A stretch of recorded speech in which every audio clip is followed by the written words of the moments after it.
much is it? 50 pesos. 50 pesos for one piece of chicken? That's outrageous. How can you justify that price? I understand it. Please pay. Sir, but the prices are set by the canteen manager. Well, I think it's unfair. I'm going to talk to the principal about this.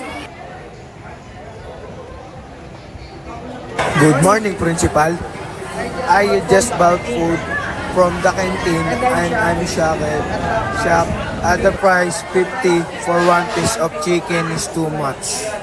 I see. What do you think would be fair price? I think 30 pesos to 40 pesos would be more reasonable. I've seen similar food at others canteens for that price. Thank you, Dylan. Appreciate your feedback. We'll discuss this with the content management and see what we can do. Yes, of course. I'll write a letter.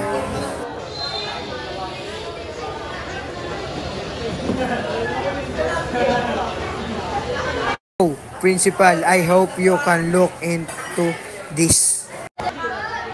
That's a valid point. I think to the content management about it. Can you put your concern in words?